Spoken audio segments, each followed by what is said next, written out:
자, 그러면은 두 번째 시간으로 그 간지에 대해서 설명을 해드리도록 하겠습니다. 사실 이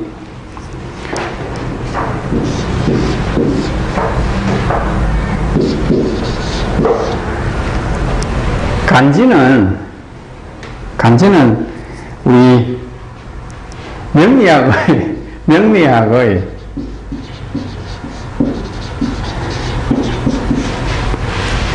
핵심이에요, 핵심.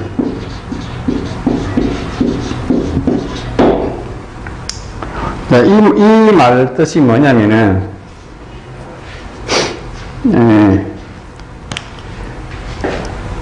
간지는 일종의 상입니다, 상. 상인데, 서양적인 표현으로 하면은,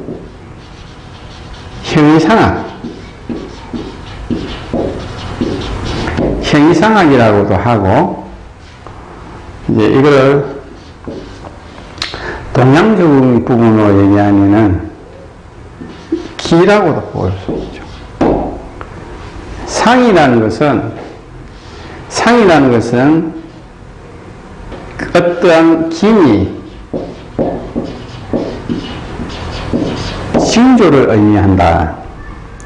이제 옛날 사람들이 간지라는 부분의 상이나 상을 이렇게 만드는 이유가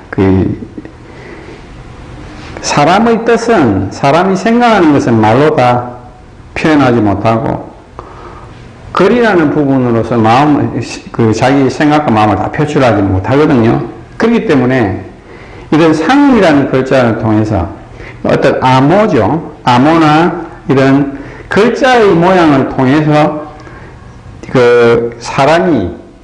사람이 거기에 품어 있는 뜻을 다양하게 해석을 할 수 있고, 그리고 자연이 움직이는 거대한 그 원리를 위대한 성인이 만들어 놨단 말이에요. 거기에는 인류 보편의 원리, 그리고 대자연의 보편적인 원리를 그대로 투영을 해놨기 때문에 그것을 자세히 응용하고 연구를 하게 되면은 이 상의 깊은 뜻을 이해할 수 있으니 100마디, 1000마디 말이나 글보다도 유용하더라 하여 자연의 변화를 표시한, 시공간의 변화를 표시한 천간과 지지를 통해서 그들이 얘기하고자 했던 부분들을 우리가 깊이 있게 이해할 수 있는 노력이 필요하다. 자, 그러면은 이 간지라는 부분은 어떤 모양으로 되어 있고 어떻게 만들어졌는가? 자, 이거를 우리가 또 공부를 봐야 되겠죠. 간지라는 것은 간은 천간을 얘기하고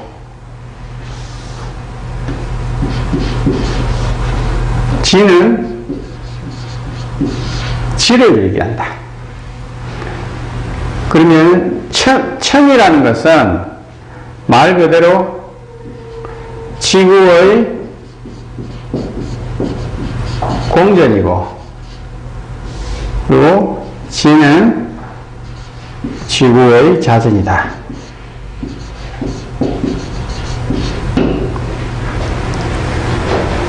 그리고 우리가 해석적인 의미로서 봤을 때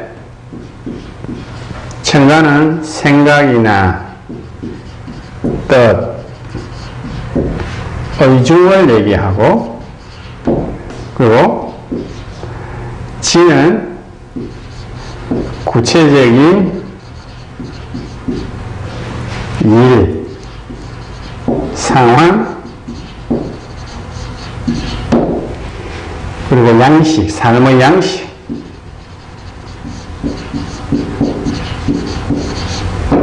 삶의 양식을 의미한다. 자, 그러면은 우리가 음양오행에 대해서 이제 어떤 개념적인 부분을 이해를 다 하셨고, 자, 간지에 대해서 우선 천간에 대해서 설명을 해드리도록 하겠습니다. 자, 우리가 천간을 보통 얼, 병, 정,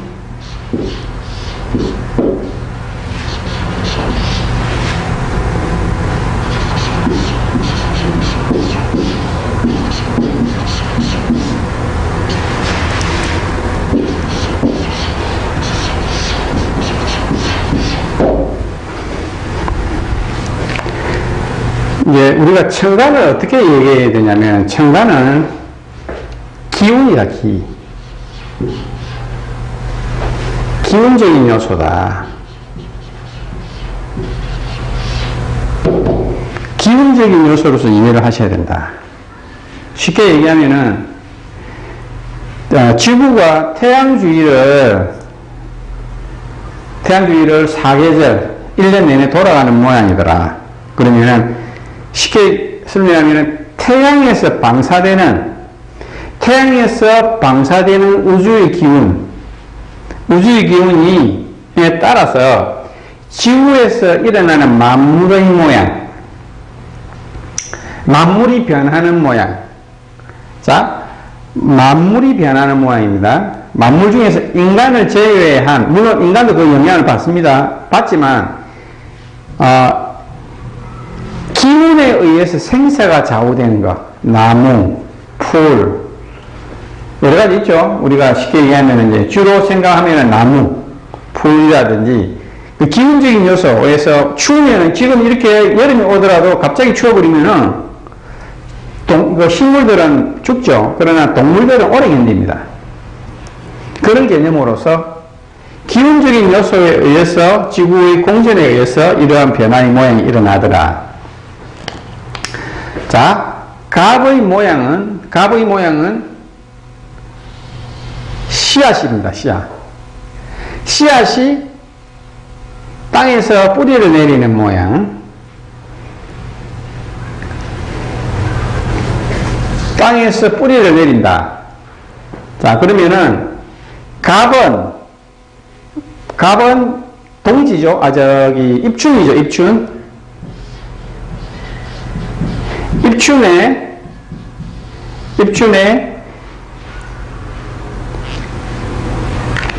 입춘에 기운이 올라가면서 씨앗이 뿌리를 받고 머리를 쳐드는 상. 그러면은 뿌리를 받고 머리를 쳐드는다. 그래서 갑목의 글자를 가진 사람은 반드시 지지에 토가 있어야 된다. 씨앗이 뿌리를 내리려고 하는데 토가 없으면은 제대로 된 나무로서 자랄 수가 없고, 정신만 있고 지지는 그 땅이 없는 모양이니까 빈곤한 삶을 살게 된다. 네, 뒤편에 가게 되면은 각 청간이 지지에서 딱 패턴이 정해집니다. 팔자에서 올 수 있는 패턴이 딱 정해집니다.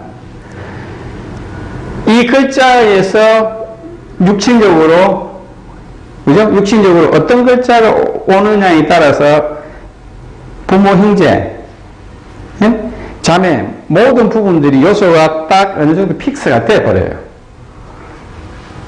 그런 부분들을 이제 잘 아셔야 되는 개념이기 때문에, 일단은 그 성질적인 부분을 우리가 알아야 되니까 청간적인 요소를 알아야 된다.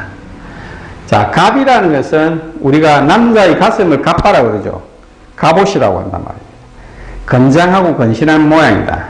그리고 갑은 직진의 성향을 통해서 일어나는 운동이기 때문에 자기 고집을 꺾지 않는다. 그래서 성질적인, 정신적인 부분의 요소에서는 남에게 타협을 하지 않고, 처음에 고개를 끄덕 하더라도 돌아서는 자기 자신이 일을 밀어붙인다. 그리고 을이라는 것은 갑의 씨앗이 뿌리를 내리고 나와서 껍질을 벗고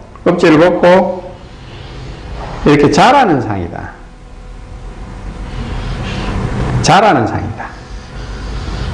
자, 을이라는 것은 껍질을 벗고 자라는 상이기 때문에 정신과 정신과 실질적인 모양이다. 자, 갑은 음의 기운이 남아있지만, 음의 기운 요소가, 음의 기운이 바깥의 환경 자체가 그 축약되어 있는 에너지를 추워야지 툭 튀어 올라오잖아요. 축약되어 있는 에너지가 약해져 있는 상황이니까 우리가 만물이 자라가는 상황을 쳐다보면은 어떻게 되냐면은 한 번에 직선으로 올라가는 경우가 없다. 꼬불꼬불 올라오죠. 그러면은 생각이라고 하면은 을은 뜻이 된다. 을은 말 그대로 새 을자. 사람의 인체로 보면은 이거는 머리고 사람 인체로 보면은 목이다. 목이고 입이거든요. 생각을 을은 말로서 얘기를 한다. 그래서 을일주는 말로 먹고 사는 세월이 있다.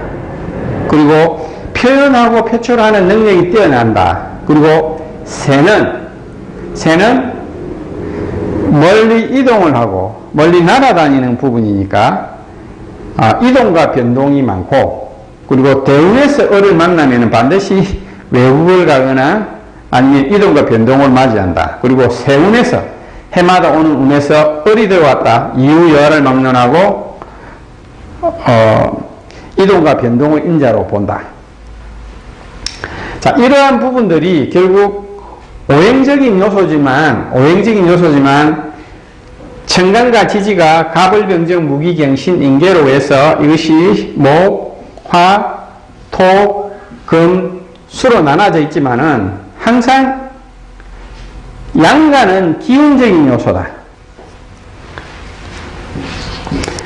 양간은 기운이고 음간은 질적인 요소, 실물적인 요소.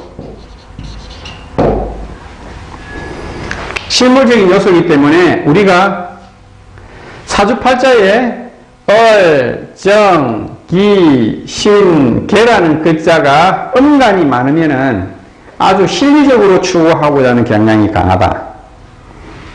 물론 대음양적인 측면에서 봤을 때 갑, 월, 병, 정, 무는 양으로 보고 대음양적인 부분에서는 양으로 봅니다.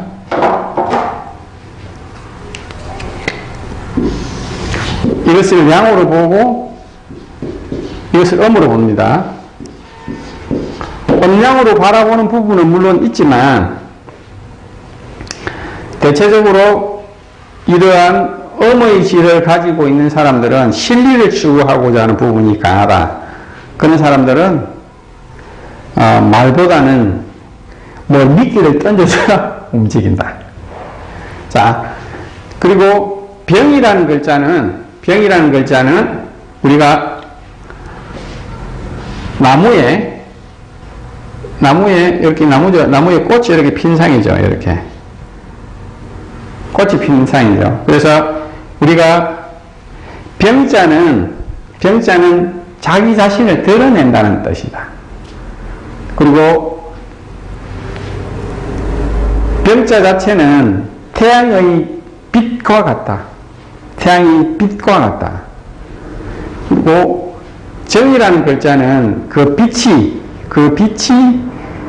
실질적인 기운의 요소로서 들어가니까. 자, 빛만 쬐인다고 해가지고 내가 몸이 아주 따뜻해지는 게 아니잖아요. 그러면은 겨울에 햇볕만 내려준다고 되는 것이 아니라 실물적인 불이 기운이 들어왔을 때, 그러니까 그 분화가 아주 세밀하고 디테일하게 들어갔을 때는 정의 모양으로 가거든요. 정은 장정정자다. 성수 빼어 있다. 자, 병은 꽃이 핀 모양이 꽃이 폈지만은 정은 꽃이 펴서 암술 수술이 튀어나와 있는 모양이니까 병의 특징 자체는 실질적인 실리를 추구하고자 하는 경우에는 정의 일관을 가진 사람들은 아주 실리적인 사람들이다. 실제로 간명을 하게 되면 정의 글자를 가지고 오면 아주 실리적인 부분이고, 정은 불을 비추는 라이터 같은 거, 그죠? 라이터 같은 거로 불을 비추기 때문에 시비, 분별, 판단의 인자인데, 이것은 수사를 하는 부분이라고. 우리가 서치를 해가지고 딱 비추는 거 있죠. 이것은 조사의 역할을 많이 한다. 이 사람들 아주 디테일한 사람들이다. 병은 그냥 큰 차원에서 밝히고자 하는 대외적인 업무를 얘기한다고 하면은, 정은 아주 세밀하게 증거 수집을 하고 꼼꼼하게 뭔가 밝힌다. 자, 화의 특징은 드러내놓고 숨김이 없이 해야 되죠. 그러나 실질적인 요소에 들어갔을 때는 병은 그냥 햇볕만 비추는 거고, 정은 햇볕 비친 곳에서도 다시 들어가서 세밀하게 증거를 수집한다. 시비, 분별, 판단의 요소가 여기서 작성이 된다. 문은 우리가 오행에서 대음양으로 나눴을 때 이것을 노양이라고 합니다. 노양. 늙을 노자. 노양이라고 하거든요. 노양이라는 것은 양이 머금었다. 책으로 갔다. 여기서부터 음으로 가다는 거죠. 그러니까 가장 양으로 넘어갔다. 병정무는 말 그대로 가장 화려한 부분, 가장 큰 산으로도 보고 가장 강한 기운이 뭉쳐져 있죠. 토라는 것은 뭉쳐져 있으니까. 그러므로 병정무의 기운을 가진 사람들은 자기 자신을 뽐내고 자기 자신을 가꾸고 자기 자신을 남들한테 자랑하고자 하는 은근한 맛이 있다. 특히 무토는 욕심 덩어리입니다. 상당히 많은 욕심을 가지고 어떤 목적성을 되게 추구하고자 하는 부분의 글자다 라고 생각하시고, 그리고 기는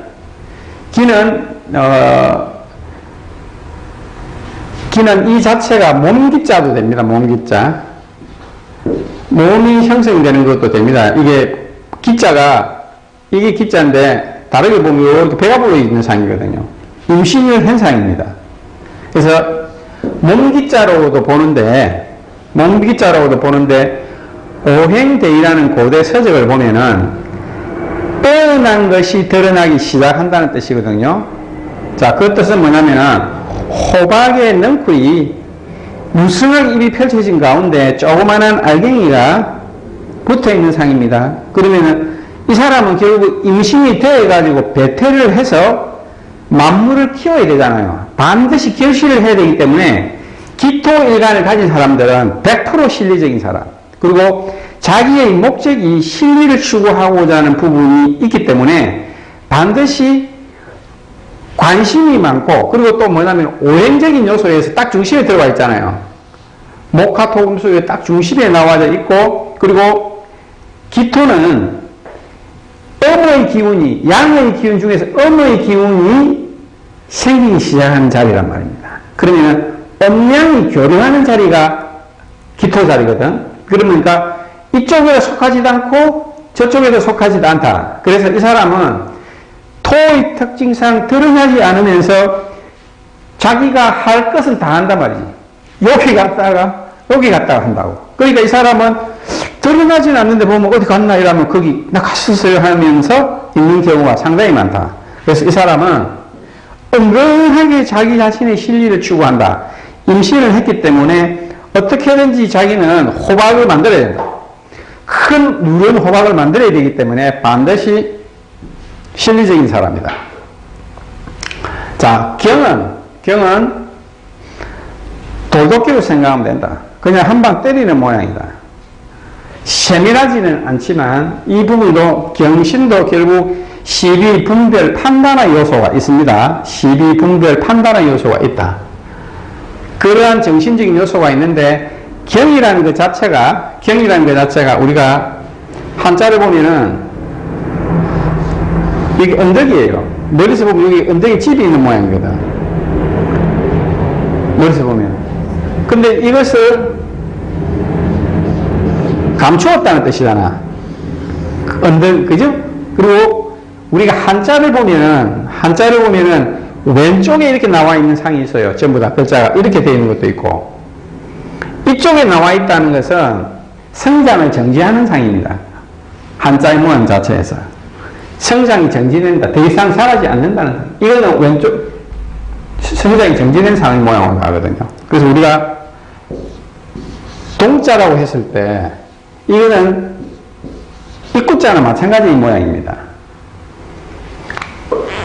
그래서 우리가 어떠한 기운적인 요소를 가두는 모양인데 투박한 모양이다.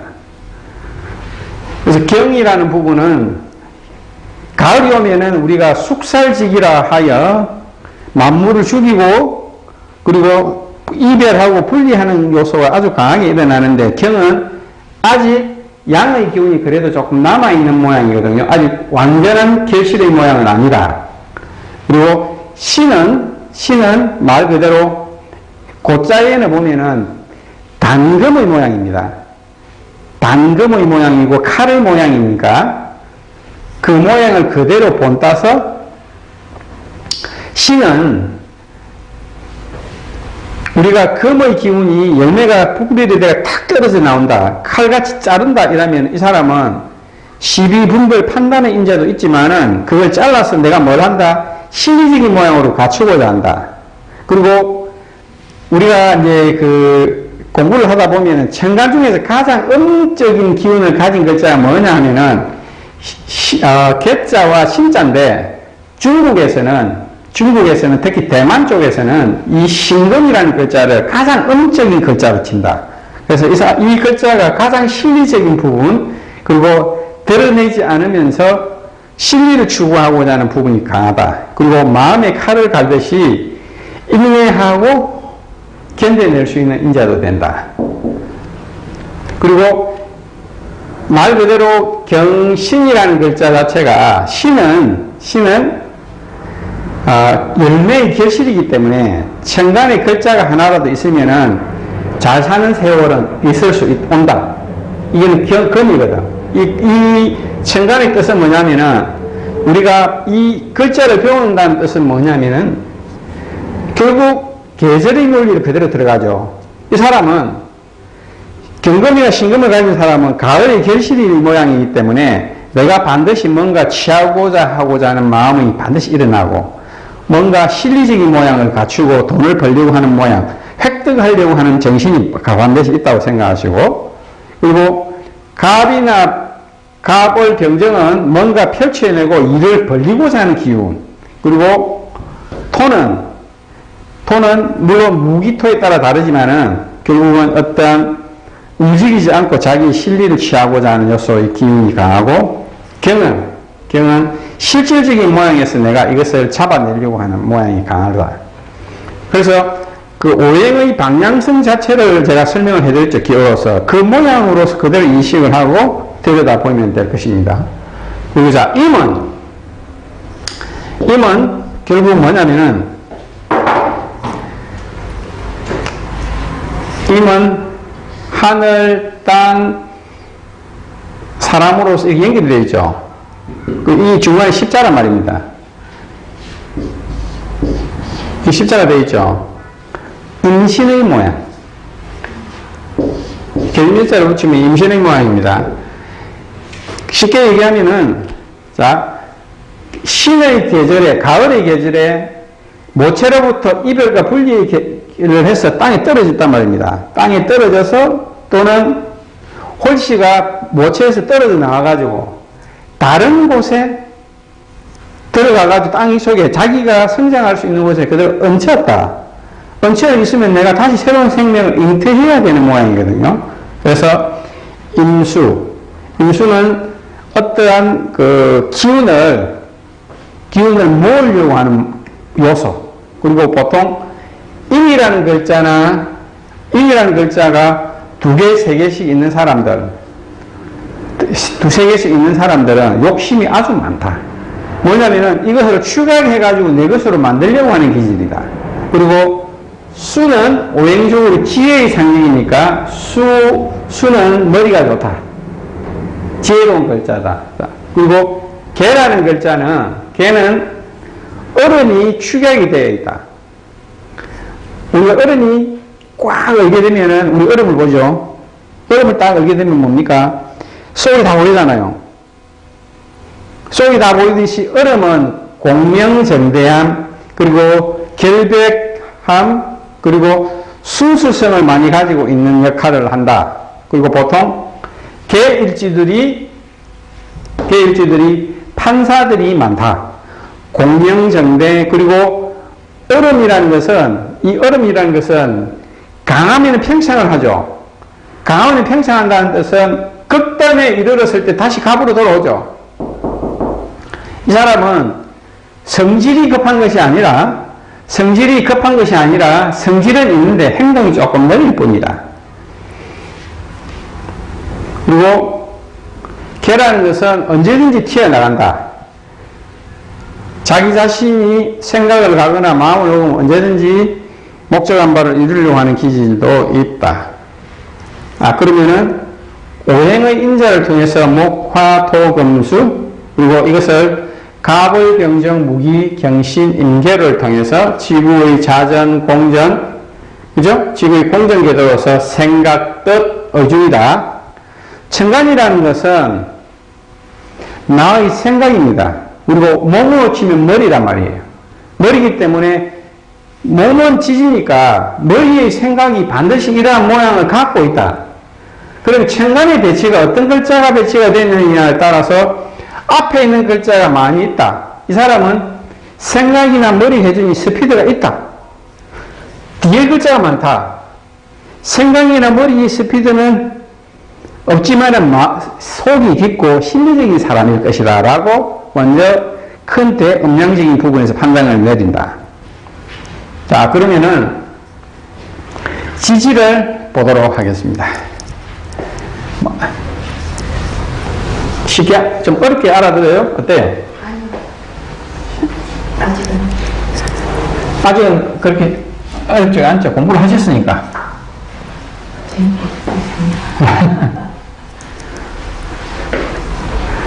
그리고 이렇게 치기철수 써먹다가 공부를 안 해가지고 새롭게 공부하는 마음. 그렇죠. 네. 그러니까 이제 이 천간과 지지라는 부분의 개념은 저도 이제 천간과 지지 늘 공부를 하지만 다시 하는 경우가 많거든. 우리 같이 이제 어떻게 보면 뭐 직업적인 부분으로 가니까 어떤 프로의 술사라고도 볼 수 있는데, 하지만 늘 다시 보고 또 보고 뭐 계속 봐야 되는 거니까 보지 않으면 또 감각을 잊어버리고 생각을 또 다른 식으로도 바라볼 수 있고, 그리고 늘 학문하는 사람은 늘 새로운 부분에 대해서 관심을 가져야 된다. 자, 그리고 지지는 질입니다. 질적인 요소다.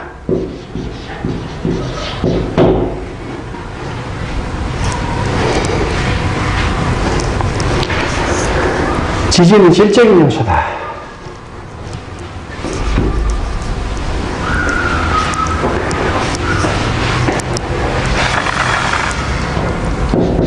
자, 지지는 구분을 할게요.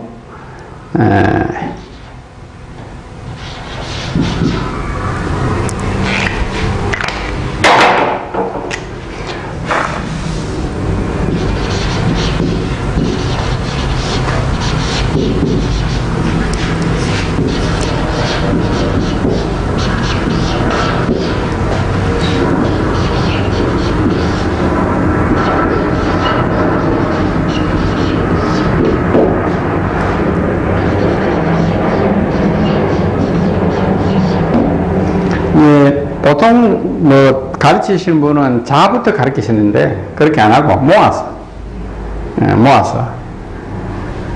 말씀을 드리도록 할게요.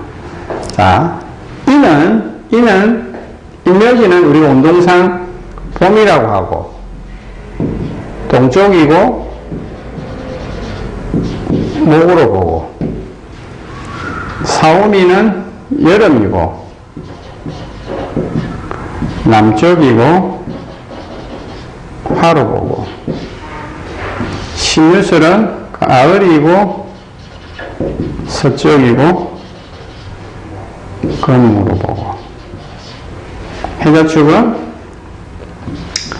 겨울이고 북쪽이고 그리고 수로 본다. 자, 그러면은 우리가 공부를 하면서 이 글자에는 반드시 그 상이 들어 있습니다. 글자에는 그 상이 들어가 있다. 자, 그러면은 인자를 제가 약자로 그려놨는데 이는 이게 인이죠. 호랑이 인자. 호랑이 인자인데 호랑이 인자를 분리를 해보면은 이 갓이죠. 갓. 머리 갓이란 말이에요. 갓은 이거를 올라가지를 못하잖아요. 일단은 숙여져 있다.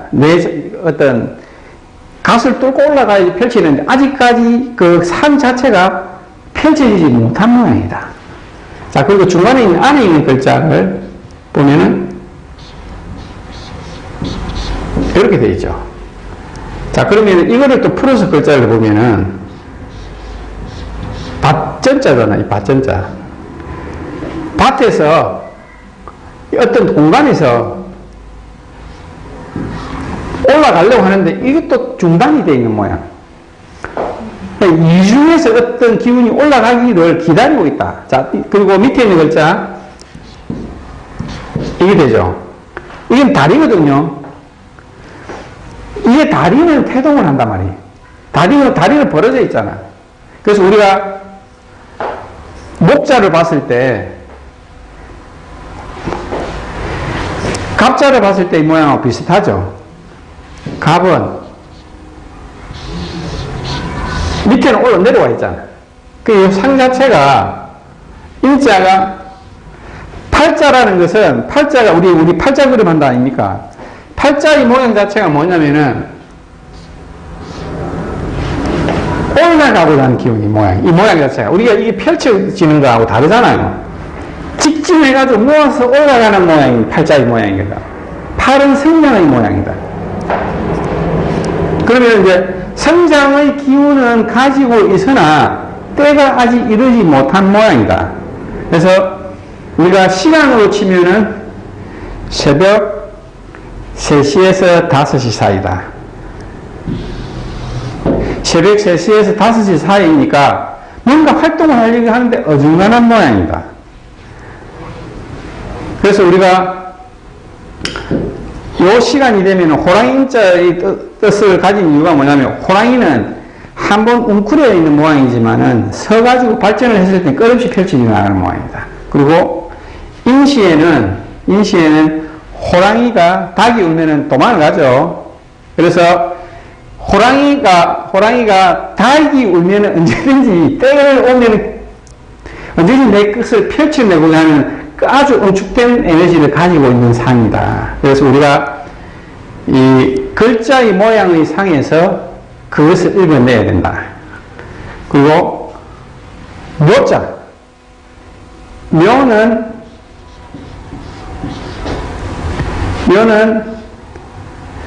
토끼 묘자죠. 토끼가 이렇게 만물이 이렇게 화생하는 모양이죠. 이 모양 자체를 뭐로 봅니까? 이 모양 자체를 여자의 자궁, 난소의 모양과 같죠. 그래서 묘가 상하게 된다 하면은, 운에서 묘가 상하게 된다 하면 형을 맞거나 충을 맞으면은 이 난소 질환이나 생명, 그러니까 새 생명 자체가 유산의 모양도 거기에 들어갑니다. 그래서 동물의 상에서 이렇게 나온다. 그리고 토끼 묘자는 자에서 1양, 2양, 3양, 4양이죠. 여기서 토끼 묘자에서 뭐가 되냐면 춘분이 일어납니다. 춘분은 만물이 대음양에서 양의 기운이 제대로 펼쳐져 나가는 모양이니까 세상의 만물이 길을 쫑긋 열고 튀어나오는 모양이니까 활기차고 활발하고 토끼기가 솟아있죠. 우리가 아침에 자고 일어나면은 인시나 어리버리 하더라도 몇 시가 되면은 뭔가 무슨 소리가 들어도 새 소식을 듣는 모양, 새로운 마음으로서 새로운 기분이 일어나죠. 그래서 토끼 묘자나 마로자, 다규자, 찌자자 이 모양은 도화의 모양으로 봅니다. 도화살. 좌오묘에는 도화살인데 특히나 토끼 묘자에는 아침의 기분이고 화장하고 치장하는 시간이잖아요. 그러니까 시간적으로 아침 5시에서 7시니까 일어나가지고 출근 준비를 하듯이 화장하고 치장을 하는 모양이니까 이 도화의 모양 중 글자 중에서도 강합니다. 이것은 행동력이 강한 모양의 글자고 쥐자자는 도화가 되지만 뭡니까? 어떤 업무한 모양의 인자. 제가 이렇게 말씀드리려는 부분은 계절적인 논리, 시간적인 논리에 맞춰서 해석을 해라 라는 뜻입니다. 자, 그러면은 토끼 모자가 왔을 때는 토끼가 이동과 변동을 많이 하죠. 우리가 아침에 일어나면 뭡니까? 출근하듯이 직장을 나가잖아요. 직장을 나가니까 토끼 대운에 들어오면은 이사를 한다든지 직장의 이동과 변동, 이직의 모양이 많이 걸립니다. 그 뜻은 뭐냐면은 제가 이 말씀을 드리는 이 뜻은 뭐냐면 결국 시간과 계절이라는 논리를 통해서 인간에게 일어날 수 있는 변화와 변동의 요소를 제가 그대로 풀어드렸다. 자, 그러면은 우리가 이러한 지지라는 부분이 타고났다고 했을 때는 이 영향의 영향력을 받을 것이냐 안 받을 것이냐, 받는다고 반드시 공리적으로 이해를 해야 된다. 그 뜻은 이러한 현상이 일어나는 시간이, 이런 인간이 활동을 할 수 있는 부분들이 성인이 시간을 쪼개놨단 말이에요. 시간을 쪼개놓고 거기에 질량, 에너지 질량이나 행동의 양식이나 삶의 방식이 일어날 수 있는 요소가 지지를 만들어 넣어놨다. 자, 그러면은 자, 진시에 왔다. 진시. 지는 별로도 봅니다. 별성자로도 보는데 이것을 다른 말로 하면 조개로도 봅니다. 조개진자로도 봅니다. 자, 우리가 진시가 되면은 진월이 되면은 진월. 제가 진월에 대해서 그리고 진술충리월에 대해서 공부를 하다기보다도 자연을 엄청나게 관찰을 했어요. 왜 이게 이 용진자를 썼을까? 그래서 제가 용의 글자가 왜 이렇게 들어왔나? 그 자연을 엄청 관찰을 하던 중에 제가 깨우친 것이 옛날 사람들이 용진자를 별성자로 같이 봤던 이유 중에 하나가 제가 상상의 나래를 폈죠. 이 명리학은 상상과 공상의 나래가 있어야 됩니다. 우연찮게 밤하늘이 하늘을 딱 쳐다보니까 별이 반짝반짝 하잖아요. 별이 다 있죠. 그래서 바닷가에 가서 쳐다보니까 조개가 밤에 보니까 반짝반짝 빛나는 거야.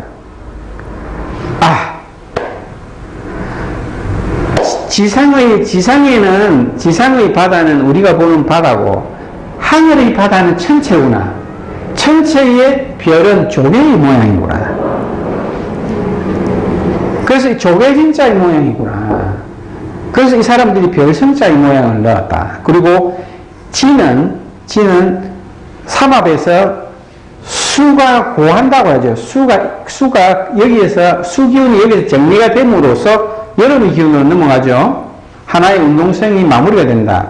자, 그러면 이것이 수의 기운이 마무리가 된다 했으니 이 사람들이 바라봤을 때 어떠한 운동성 자체가 변화무쌍하다. 자, 그리고 용은 여러 가지 동물, 돼지의 코, 사슴의 뿔, 여러 동물들을 비늘이 81개가 되죠. 여러 동물들을 짬뽕으로 이어놨다. 짬뽕을 이어놨다는 뜻은 뭐냐면 종합성이다. 그리고 지는 용인이 변화무쌍하다. 그래서 제가 진달을 유심히 살펴보니까 진달이 묘달보다 더 추워요. 그 말은 무슨 뜻이냐면 하늘의 기운이 오양이라고 그러죠.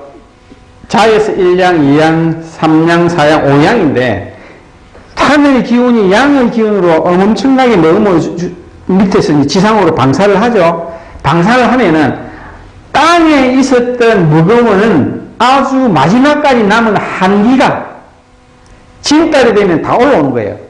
다 올라와서 더운 기운과 같이 소용돌이 현상이 일어나더라. 그래서 올해도 제가 진달을 관찰을 하니 회오리 바람, 소용돌이 바람이 일어나는 것을 제가 관찰을 했다.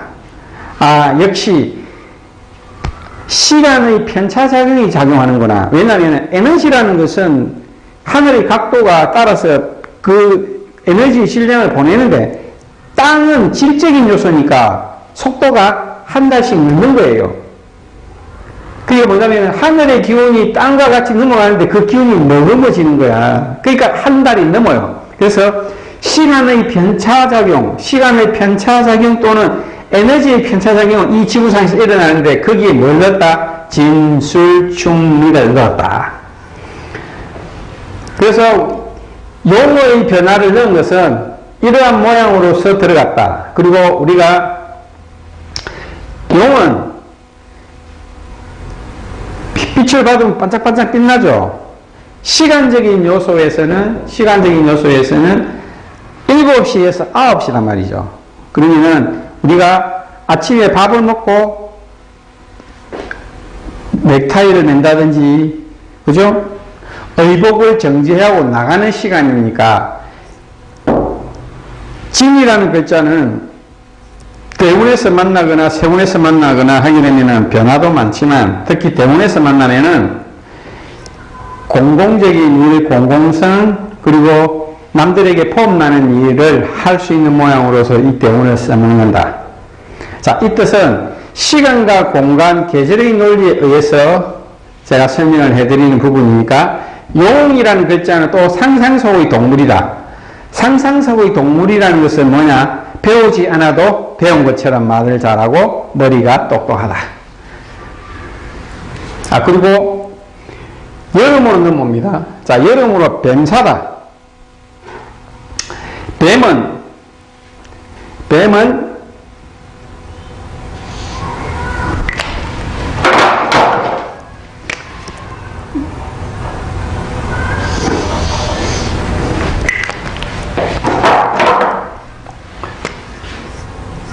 이렇게 또아리를 털죠. 이렇게. 또아리를 털죠. 이렇게. 뱀은 넘버원의 글자거든요. 뱀이 화가 나면 대가리를 이렇게 쳐들잖아요. 이렇게 꼬리를 이렇게 놔놓고. 일자가 되거든. 그래서 뱀의 글자가 들어오거나, 그리고 이제, 무슨 글자고, 뱀 글자가 들어오면 넘버원의 글자가 돼. 원숭이 신자가 마찬가지잖아요. 원숭이 신자가 뱀사자가 들어오면은 1등으로 보거든요. 그리고 지지 중에서 가장 파워풀하고 권력성이 강하고, 그리고 타인을 압도할 수 있는 글자가 인, 사, 신, 개술자. 요 글자가 팔자에 무조건 들어가 있다. 이 사람 무조건 프로다. 남들을 압도할 수 있고 남들을 지배할 수 있는 능력을 가지고 있는 사람이다. 라는 부분을 반드시 인식을 하시게 된다.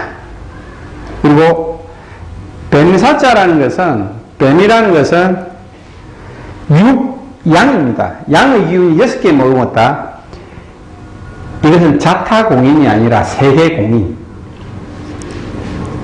세계적으로 공인을 받는 사람이다. 그리고 뱀이라는 우리 동물은 다리가 없으면서 엄청 빠르죠. 그리고 인신사회라는 글자 자체는 역마적인 부분이니까 항공, 해운, 자동차, 그리고 화학, 그리고 역마적인 부분에 직업을 가진다. 그리고 그런 쪽에 일을 하게 되면은 대성한다. 자, 마로자. 사오미 구간이라는 것은 우리가 정오를 기준으로 해서 양옆이죠. 그럼 우리가 고개를 쳐다보면 최고 꼭대기란 말입니다. 하늘을 고개를 들고 쳐다봐야 되죠.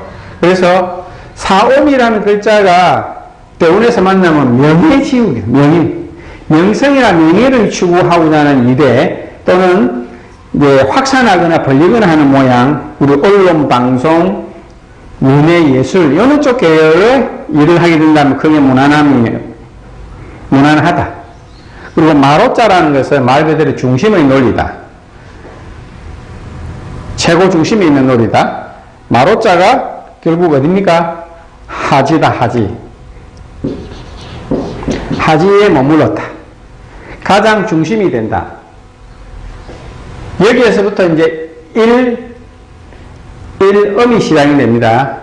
그리고 미는 사오미 기간이죠. 여름이지만 미는 양이죠. 양은 군집 생활을 합니다. 그래서 우리가 소서 대서 기간에는 만물이 숨을 죽이고 있어요.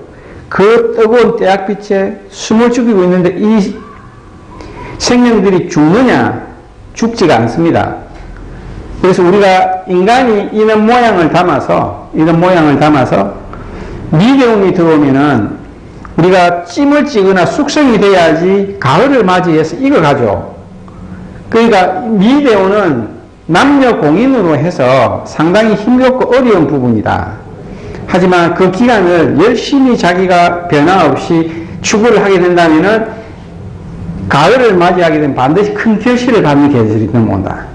그렇기 때문에 미라는 것은 나중에 삼합이라든지 방합을 배울 때 상세하게 설명을 해드릴 테니까 미는 만미자도 된다. 만물이 익어가니까 팔자에 미자 하나 있는 사람 치고 음식 못하는 사람이었고, 그리고 요리사를 쓸 때 팔자 원국에 미가 있거나 대운에서 미를 맞이한 사람은 맛이 유지가 되는데 그걸 지나거나 한 사람들은 쓰면 안 된다. 그리고 앞으로 이 사람이 앞에 미대운이 왔다 이러면은 미대운을 써먹는다. 그리고 신유술은 가을이다. 가을이고 가을의 초입이 있기 때문에 결국 원숭이 신자는 벼락의 모양이나 하늘과 땅이 관통하는 모양이다. 그래서 원숭이 신자는 신통력의 글자다. 그래서 이 글자가 있다고 하면은 남들이 보지 못하는 부분, 남들이 이해하지 못하는 부분에 대한 영적인 감각이 아주 뛰어나다. 그리고 다교자는 충분히 됩니다. 추분이 됩니다. 추분, 가을 추자. 자, 추분이 되면서 여기에서부터 인생의 승부가 결정이 나죠. 인간 공통으로 신유술 대운은 운명의 계절입니다. 그 가을이니까 요 대운에는 남자 여자를 불문하고 돈은 안 많았는데 돈의 그릇의 사이즈가 남자 여자에 따라서 차이가 난다. 그리고 다유자라는 것 자체가 천간으로 올리게 되면은 신이라는 글자죠. 경신할 때 신이라는 글자이기 때문에 그 신의 글자와 마찬가지로 사주팔자에 신이라는 글자나 유라는 글자가 같이 병행하면은 잘 사는 세월 반드시 있어 오고, 그리고 돈을 지을 수 있고 찾을 수 있는, 지킬 수 있는 인자가 있다. 자, 그리고 개술자. 우리가 개술자를 서방정토로 합니다. 이 불문이라고, 불문. 불교의 문으로 본다. 개술자는 화려한 것을 가둔다. 화려한 모양을 가두고, 그리고 개술자가 있는 사람들은 잘 나가는 시절이 있었다. 그리고 개술자의 모양 자체는 가을과 겨울을 나누는 모양의 글자고, 개가 자세하게 눈을 쳐다보면은 눈 꺼풀이 두 개가 있어요. 안구의 꺼풀이. 그래서 개술자가 있으면 신기나 신의 능력을 가질 수 있는 파워풀한 글자다. 개는 물면 안 놓는다. 그리고 이러한 파워풀한 글자가 있는 사람들은 반드시 그러한 행세를 한다. 그리고 개처럼 웅크리고 앉아서 기다린다는 뜻은 끝까지 지키고 있다.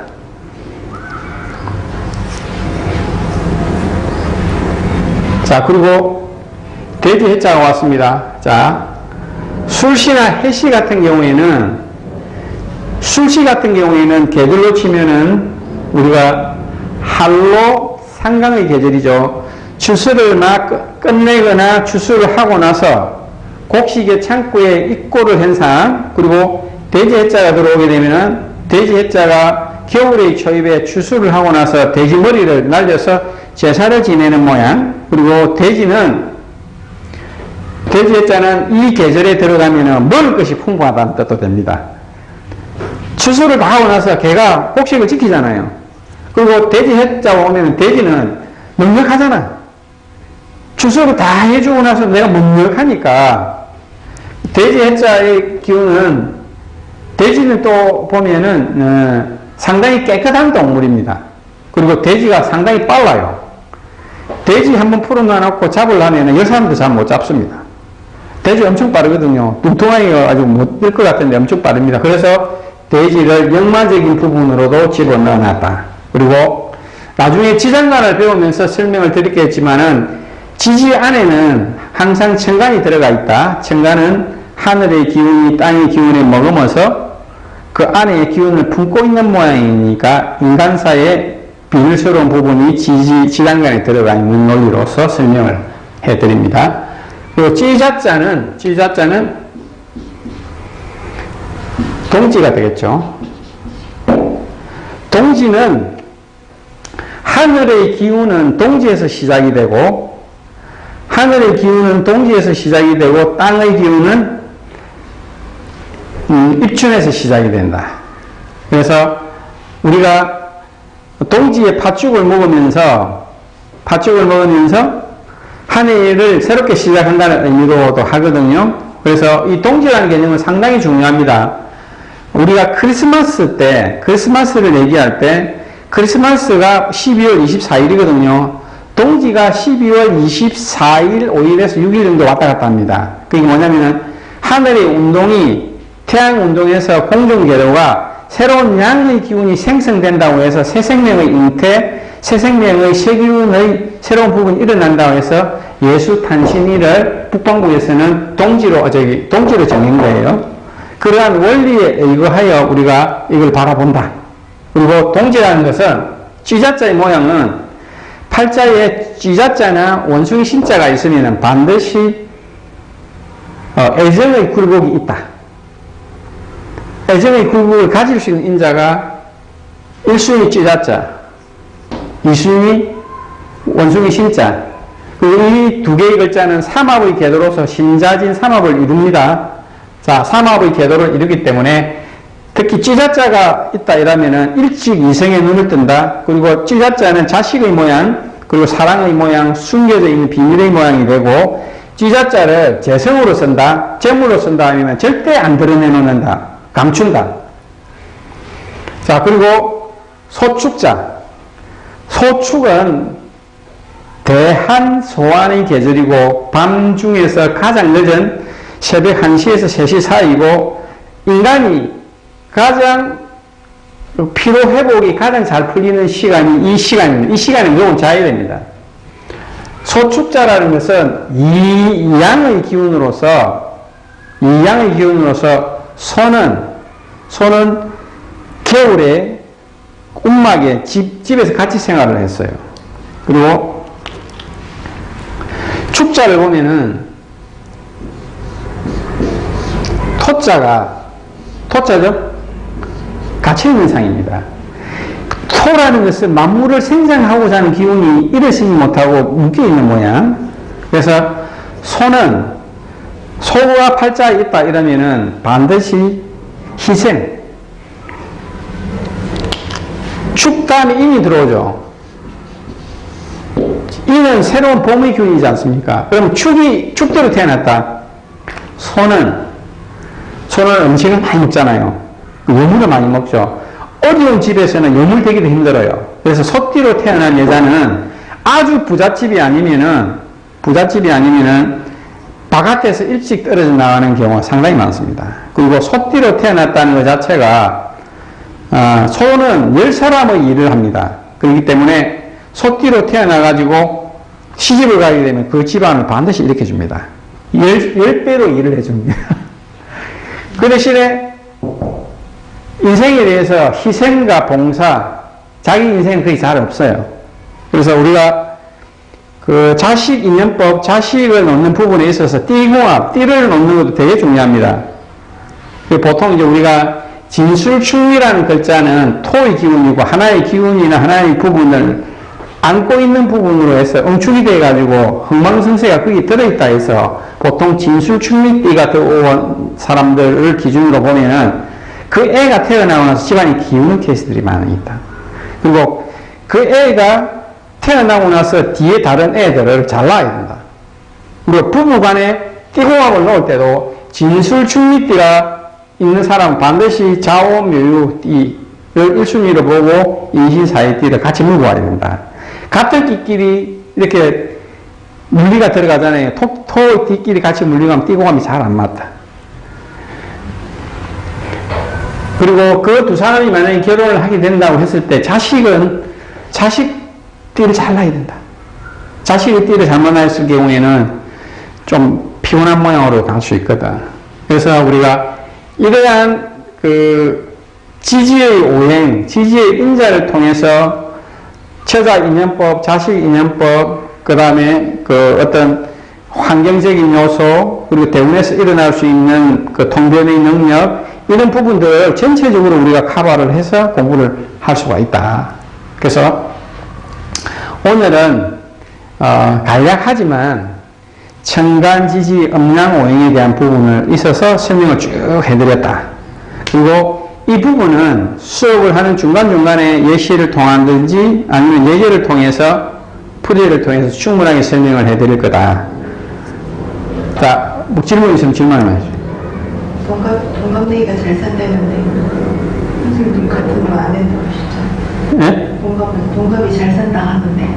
아, 동갑이라 해도 띠궁합상, 띠궁합이 축축이나 미미로 물리거나 했을 경우에는 자식이 해결해 줄 수 있는 인자도 나야 된다. 우리가 이제, 정말로 이런 간지를 잘 만들어 놓은 게 무슨 띠 놓을 거다 예상을 할 수 있거든. 무슨 말인지 알겠죠? 이 띠를 가게 되면은, 뭐 또 에너지가 강하게 팔자가 있으면은 그 에너지를 풀어주는 띠를 낳게 된다고. 그 띠가 인연이 딱 들어오게 돼 있어요.